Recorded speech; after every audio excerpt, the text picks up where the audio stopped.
Are the Patriots one of the most boring teams in the NFL? Well, apparently one of the major media outlets said that they are a boring team. That's what we're going to be talking about on the show. Welcome into Patriots Today by Chat Sports. I am your host, Brett Alper. That's the first half of the show. We're also going to be talking about something exciting. The rookies, and two of them have been made as a prediction to make the all-rookie team.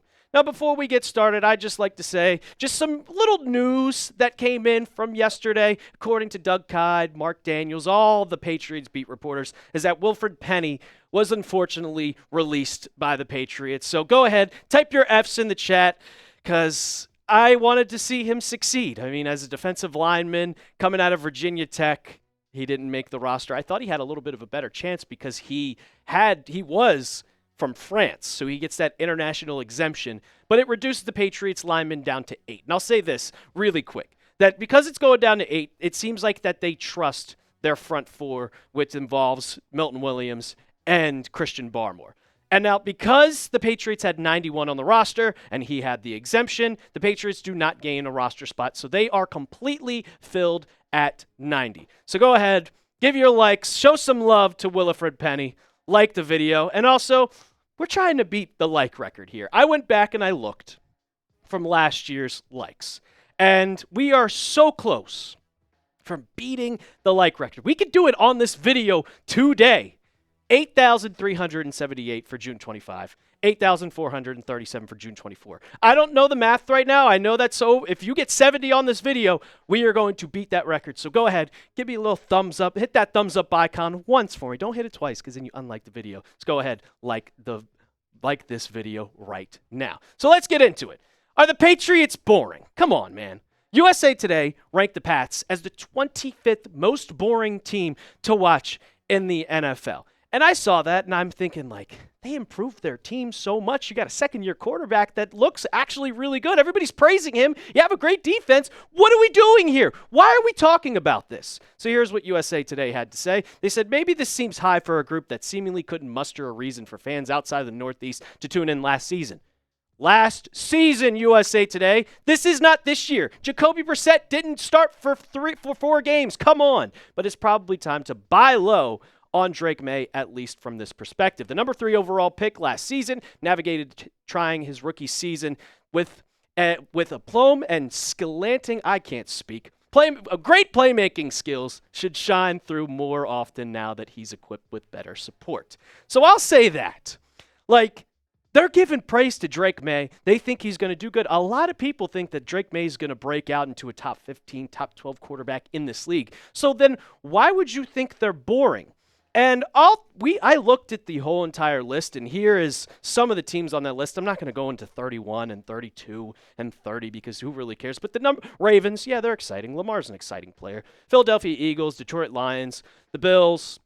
But number 5, the Kansas City Chiefs. They win, but first off, the Chiefs are not exciting to watch at all. They are so boring. Their average points per game was around 20. They don't score the ball. You feel like every single game is kind of rigged. You feel like the refs are always on their side. And Patrick Mahomes didn't even have a great year. So why are they fun to watch? I think that the Patriots are going to be one of the more fun teams to watch in 2025 because I feel like they are going to compete in every single game that they play. You improve this roster so much from the defense, from the offense to the offensive line. And there's 2 main reasons why it's going to be exciting. The number 1, it's no doubt about it, and it's Drake Maye. Going into his second year. We call him Josh Allen light for a reason because he's big, he's strong, he has an absolute cannon, and he also showed some talent. Yeah, last year, his 2025 stats, or 2024 stats, were good. It was around 15 touchdowns, 10 interceptions, with 14 big-time throws and a 66 completion percentage. That's only in 13 games. So now, he also had no offensive line. He was doing with Vidarian Lowe and Michael Jordan. So why? And it was still exciting. Do you remember the Titans game? Do you remember at the end of the game how exciting that play was? Drake Maye makes exciting plays because he can make them with his legs. He can also use his arms. So why is USA Today kind of just talking like, oh, they're not an exciting team? And Josh McDaniels' offense, we know how exciting a Josh McDaniels offense is. He's going to throw the ball a lot. We're going to mix in some RPOs. We're going to mix in some play actions. We're also going to have some trick plays. Do we not remember the Edelman pass from a couple years ago? Josh McDaniels always mixed that in, and with how athletic Drake Maye is, I feel like that is also going to help this team. Now, the other reason, the defense. I love watching guys get to the quarterback, sacking the quarterback, and that is what this defense is going to do.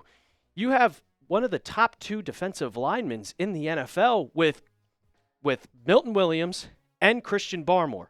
Like, with those 2 guys, it is going to be incredible. I saw in the comments during our live that someone was talking about Joshua Farmer. Yeah, Joshua Farmer, he's a rookie. We're going to be talking about him a little bit later down the line as we get closer to training camp because we didn't really see that much of him in OTAs, in minicamp. But you also have a solid edge rushing piece with Harold Landry, Keon White, Braden Swinson you drafted, Clavon Chasen, and Anthony Jennings. We're going to talk about that in a little bit. He's not really your sack quarterback guy, but he's also he's a great run defender. So with Harold Landry, who had 9 sacks last year, getting Barmore back, having Milton Williams, who got to the quarterback at least 3 times every single playoff game, this sack defense, or this defensive sack total, should double from what they had last year, which was 28. And also, you forgot to mention, you have one of the best cornerbacks in football, Christian Gonzalez, locked down Gonzo Island. Oh, yeah, you want to try to avoid Christian Gonzalez? Carlton Davis is right there. So you're going to have to get the ball out quick.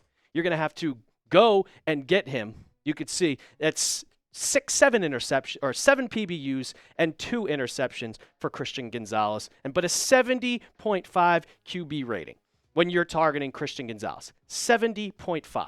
Only 46 catches allowed. He is a lockdown defender, and you're going to have to throw on that Christian Gonzalez island and also have Carlton Davis on the other side. So this is really going to be an exciting season to watch, mainly because of the defense.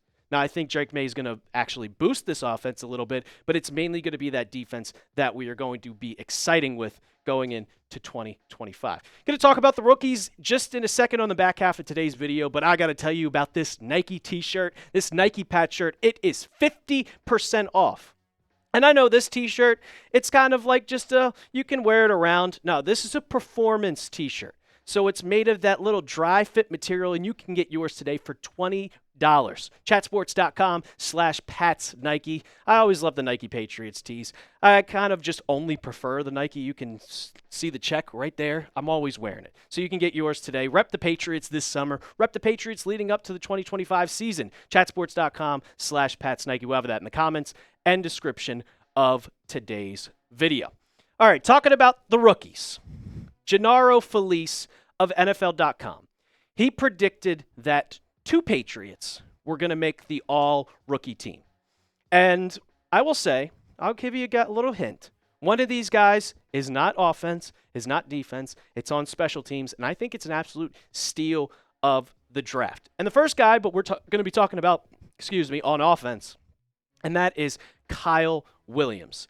And coming out of Washington State, I was really, really impressed with Kyle Williams, with his speed, with his hands, and only being 5'10". But he was all over the field in 2024.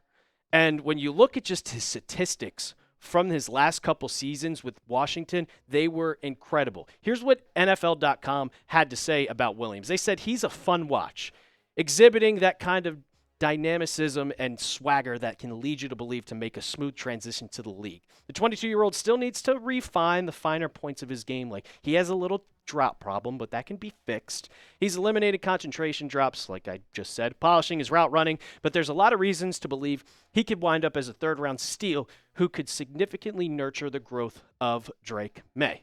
And his stats, like 2024, almost 1,200 yards, 14 touchdowns. As a 5'10" guy, 17.1 average, but you can see there 5 drops in 3 out of his 4 seasons in college. 70 catches though. Kyle Williams, he's going to be that X wide receiver for New England. You're going to have Stephon Diggs on one side, Kyle Williams on the other, just because of his deep threat, and then you're going to have Pop Douglas over in the slot. And I think that Kyle Williams could take advantage of just, there's not a ton of depth on this depth chart. That's why we're always talking about, hey, we need to get another wide receiver. The Patriots need to get a wide receiver because there is a lot of lack of depth, and Williams can thrive with that lack of depth. Because, not to mention, if Stefon Diggs isn't ready, then he's going to be your number one guy next to Demario Douglas. And also, I was looking at a couple player comps. Phil Simms had Kyle Williams number 2 on his big board going into the draft. And they asked what his player comp was, and one of the best wide receivers that we've seen in the last 25 years said, "This is me. I see the identical Steve Smith Sr. Remember Ice Up Son from 10 years ago? If Kyle Williams can be 75% of what Steve Smith Sr. can be, especially in his rookie year, that is going to be incredible to see." And not only, I talked about it, I think Stefon Diggs is going to be ready in week 1. But if he's not, Williams is going to be your guy and going to be Drake Maye's favorite target on the field. And I think we're really going to see that going into training camp. I think they're studying together. I think they're working out together. They are in the gym nonstop because Kyle Williams wants to be that guy. Now, that's the first one. The next one, it'll be pretty quick because it's kicking. It's only a kicker. It's kicker. What else are you going to talk about? He can kick the ball. Andy Borregales. 18 for 19 in the Pats offseason. He was also a stud at Miami. And NFL.com, they were kind of just wishy-washy on who to pick. This is what they had to say. He said his initial instinct was to take the new kicker attached to one of the NFL's very best offenses, Baltimore's Tyler Loop. But at a position that's largely defined by stress tolerance, the Ravens rookie is walking into a pressure cooker. Well, because you're replacing Justin Tucker. He's tasked with replacing one of the greatest kickers in football history and with a team with serious Super Bowl ambitions. So the pressure's on. With Borregales, he just comes to the Patriots where you're in the midst of a rebuild. You're also coming back from Chad Ryland, which is not great, and Joey Sly, which is not great. Still miss Nick Folk, man. Still miss Nick Folk. But these are his career stats at Miami, and you can see them.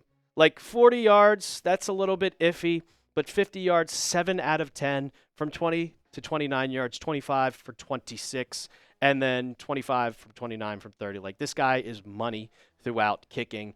College kickers, they all suck. Let's be honest here. When you're watching college, it's a 35-yarder. He misses the field goal at 90% of the time. So Borregales, that's why you draft him, because he's one of the best kickers, and it's rare to come by.